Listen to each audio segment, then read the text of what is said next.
All right, hello there, thrill seekers. Does a dog have Buddha nature?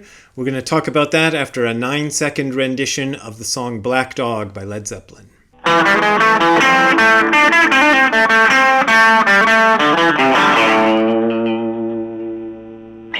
All right, hello, folks. As you can see, I am still alive. I had the first of those treatments I've been talking about last Tuesday. It wasn't nearly as bad as I feared, but it also wasn't great.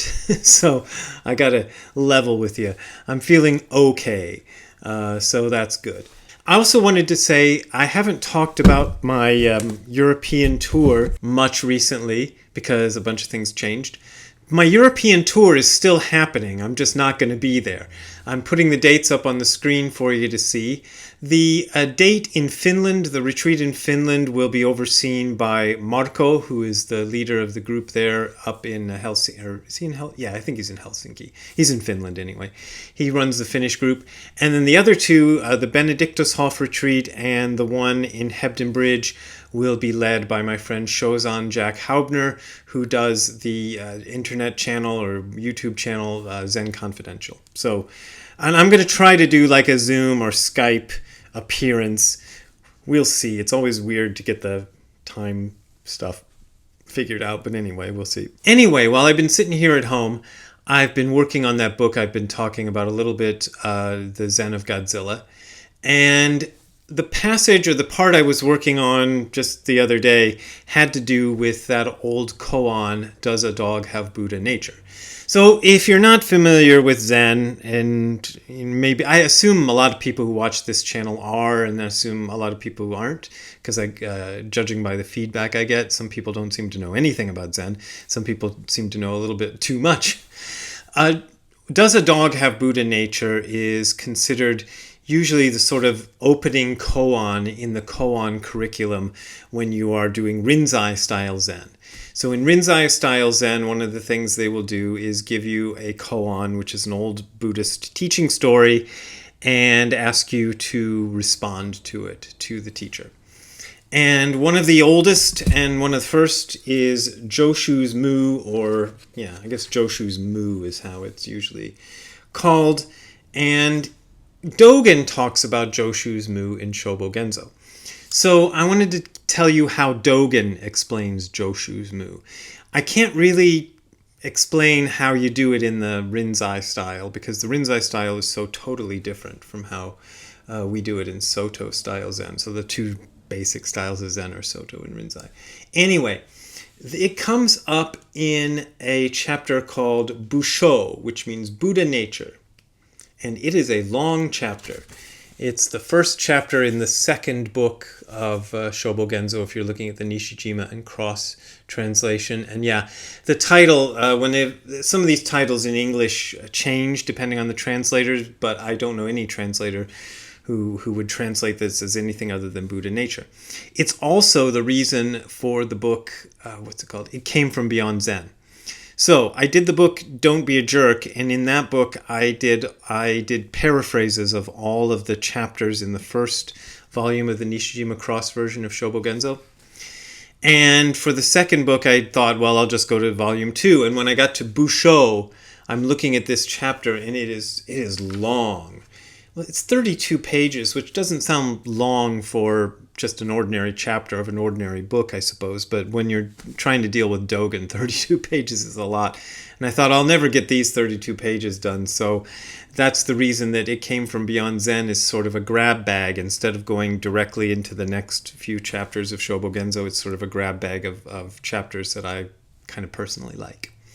Anyway, in Busho, he talks about this. Dogen talks about this. He gives a bunch of koans that have to do with Buddha nature. And one of is it the last one? Yes, I believe it's the last, or nope, it's not the last. But it's almost the last koan that Dogen talks about having to do with Buddha nature. And he says, a monk asks Great Master Shinsai of Joshu, who's often just called Joshu, or a lot of people these days like to give the name in the Chinese pronunciation, which is something more like Jiao Jiao, I guess. Joshu is more like the Japanese pronunciation. The monk asked Joshu, Does even a dog have Buddha nature or not? And Dogen does this thing where he explains what a dog is because he's giving the koan in Chinese to his audience, and the audience needs to know that they're talking about a dog, like woof woof, like Ziggy, who I'll put his appearance in near the end, my dog. Joshu answers, it is without. And what he actually says is mu in the Japanese version, or wu, I think, in the Chinese version. And mu is that big word that means nothingness or the void or emptiness. Actually, emptiness is usually shunyata, but anyway, it's roughly the same word. When we hear this expression, there are concrete paths by which to learn it. The being without with which the Buddha nature describes itself. Notice that he's not saying that Joshu describes the dog's relationship to Buddha nature. He's saying the way the Buddha nature describes itself. May be expressed like this. The not having, which describes the dog itself, may be expressed like this. That's weird, but that's what it says. And there is nothing, as exclaimed by an onlooker, may be expressed like this. Weird. He's just explaining the character mu. And the monk says, all living beings totally have the Buddha nature. Why is a dog without? The intention here is as follows. This is Dogen explaining it. If all living beings did not exist, then the Buddha nature would not exist and the dog would not exist. How about this point? Why should the dog's Buddha nature depend on non-existence? Joshu says, because it has karmic consciousness. And this is a kind of a weird answer, because this is kind of a typical answer. This is kind of not a Zen masterly answer. This is more like because of its karma. It is a dog because of its karma, and that's why it's a dog. Dogen says, karmic consciousness never understands intellectually what the dog is, so how could the dog meet Buddha nature? Whether we cast away duality or take up both sides, the state is just the constant working of karmic consciousness. And basically, if you say karma to a dog, it's just going to think you're going to go for a ride. So I don't know what the point is. But it's just saying the dog is a dog because of its karmic consciousness. Now we get another story. A monk asks Joshu, does the Buddha nature exist even in a dog or not? So it's phrased slightly differently. And Joshu's answer this time is, it exists. This is what Dogen says about that. The Buddha's existence is Joshu's it exists. So the Buddha's existence is Joshu's statement, it exists.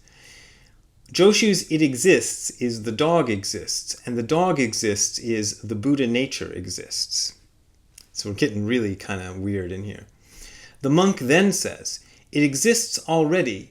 Why then does it forcibly enter this concrete bag of skin? Now that's a weird way of putting it, but it goes back to an older idea, probably more associated with Hinduism than Buddhism, that there is a soul or an Atman or something that goes into the dog and lives its life as a dog, so that that's the sort of the version of reincarnation that most of us are familiar with, which is not the Buddhist idea of reincarnation. Joshu says, because it knowingly commits a deliberate violation. Now this is weird. Dogen says, as a secular saying, these words have long since spread through the streets, but now they are Joshu's expression of the truth. What he's saying here is, this is sort of a dumb way of looking at things. Why is Joshu, the great Zen master, the guy who everybody reveres as one of the best, why would he say something like this? Why would he say, because it knowingly commits a deliberate violation? Which goes back to the idea that the Atman is born as a dog because of some sort of wrongdoing it has done in its past, in another life or something. Why would Joshu say something like this when Buddhism is all about getting rid of that idea?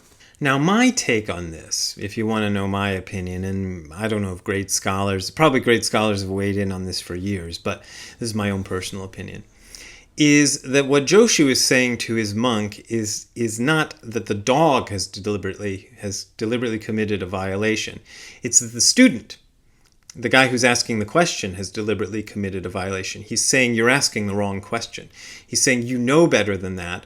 Why are you asking this dumb question? The student knows better, if he's been a student of Buddhism for any amount of time, than to think that the idea of Buddhism is that a soul forces its way into the body of a dog. So why does he ask this thing? Now Dogen comments on this saying, although we have been making the mistake for a long time of half learning matters on the periphery of the Buddha Dharma, this may be the state of the dog that has forcibly entered a concrete skin bag. Though it knowingly commits a deliberate violation, it has the Buddha nature. So I think he's saying it is we ourselves who have made the mistake of seeing things the wrong way. We are committing the deliberate violation. Yet, even our deliberate violation, even this mistake we are making, is still an expression of the Buddha nature. And that's more or less how Dogen answers the question. And this is... Okay, there's a whole lot to unpack here, particularly about Buddha nature. So Buddha nature is one of those weird ideas or one of those weird phrases that Dogen and other Zen masters have used to name this unnameable something that is life, the universe, and everything. My favorite of Dogen's many words for this is Inmo, and I've talked about this before, because Inmo means something. So he's not even trying to name it at all when he calls it Inmo. But he uses other words for it, and Buddha nature is one of them.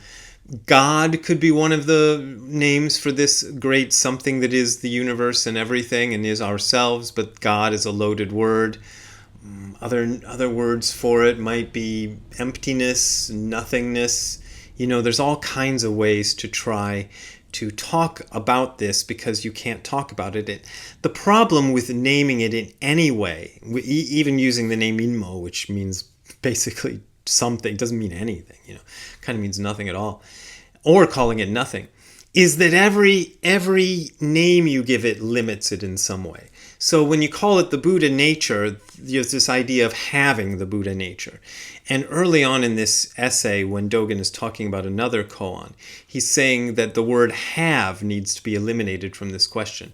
It's not that a dog has the Buddha nature or any of these other things that he's talking about in the other koans have the Buddha nature.